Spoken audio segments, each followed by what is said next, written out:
கட்சி தரப்பில் இருக்கிற ஒரு சட்டமன்ற உறுப்பினர் மூத்தூர் சட்ட இடத்துல கொண்டு போய் வைத்தபோது 6 கோடி ரூபாய் வரையிலே பணமும் கூட்டணி கட்சிக்கு 10 கோடி ரூபாய் வரையிலே பணமும் தரப்பட்டதாக ஒரு செய்தி வீடியோவில் டைம்ஸ் நவ்வில் வந்ததை வைத்து பிரச்சனையை எழுப்ப முயன்ற போது சபாநாயகர் அது குறித்து பேசக்கூடாது என்று சொன்னார்.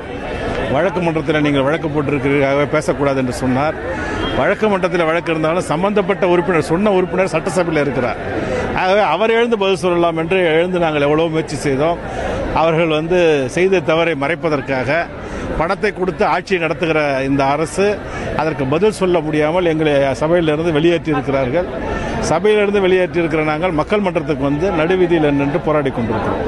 இந்த ஊழல் பணத்தை இதை குறித்து விசாரணை கமிஷன் அமைத்து சிபிஐ விசாரணை அமைத்து பணம் கொடுத்ததாக சொன்னவரையும் பணம் பெற்றவராக சொன்னவரையும் விசாரணை செய்ய வேண்டும். ஏன்னா தினகரன் போன்றவர்கள் டெலிபோனிலே 50 கோடி ரூபாய் தருவதாக சொன்னதற்கு டெல்லி போலீஸ் கைது செய்து அவர் விசாரித்தார்கள்.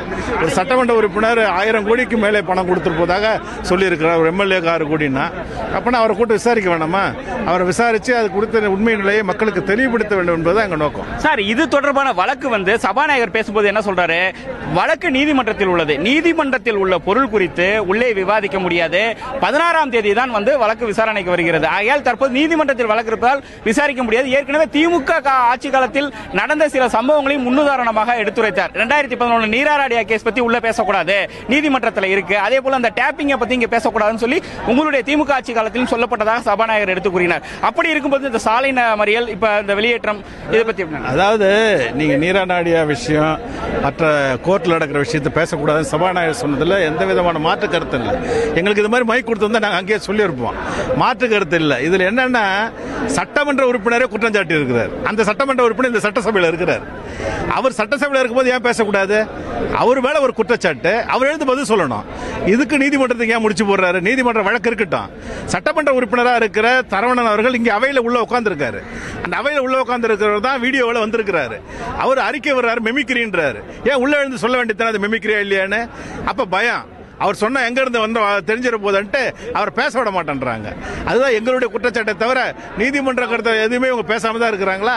அது வேறு விஷயம். நீதிமன்றத்தில் வழக்கு இருக்குது, நாங்கள் பேசாம இருக்கிறோம். ஆனா சரவணன் சொன்னதுக்கு என்ன பதிலிங்க? சரவணன் என்ற சட்டமன்ற உறுப்பினர் சொன்னாரு. அவர் அவையில் தானே இருக்கிறாரு. அவையில் இருக்கிற உறுப்பினருக்கே மரியாதை இல்லாத ஒரு ஆட்சி இந்த ஆட்சி. இது சிபிஐ என்கொயரி கேட்டிருக்கீங்களா நீங்க நீதிமன்றத்தில்? நாங்க எந்த என்கொயரி வேணாலும் கேட்கலாம் சார். எங்களுக்கு உரிமை இருக்கு. எதிர்கட்சி என்கொயரி கேட்போம். ஏன்னா பணம் கொடுத்துருக்காங்கன்னப்போ அப்ப உண்மையா இல்லையான்னு தெரியணும் இல்லையா? எங்களுக்கு அதுல சந்தேகம் இருக்கு, மக்களுக்கு சந்தேகம் இருக்கு. எங்களுடைய கேள்வி எல்லாம் நீங்க கேக்குறீங்க வழக்கு மன்றத்தில் இருக்குது, இங்க பேசக்கூடாதுன்றீங்க. சரி, அப்படி தப்பிச்சுக்கிட்டு நீங்க போறதுக்கு திமுக ஆட்சி உதாரணம் சொன்னீங்கன்னா, சட்டமன்ற உறுப்பினர் சொன்னாரு, அவர் இங்க தானே இருக்காரு, அவர் சொல்லாம எழுந்துச்சு நான் சொன்ன சொல்லலன்னு. அவர் யார் வாயை கட்டினது? அவருடைய சபை தானே இது. சபாநாயகருக்கு இவ்வளவு பேசுற மைக் இருக்குது, சரவணனுக்கு பேச அங்க மைக் இல்லையா? ஓ பன்னீர்செல்வம் அமைதியா தானே உட்கார்ந்துருக்காரு. அப்ப 2 பேரும் பேரம் தானே பேசிட்டு இருக்காங்க. பணபேரத்தில் எடப்பாடி வெற்றி பெற்றிருக்காரு, பணபேரத்தில் பன்னீர்செல்வம் தோத்து இருக்காரு. இதை சபையில பேச எங்களுக்கு மைக் கொடுக்கல. அதனால நாங்கள் வெளியே வந்துடுறோம்.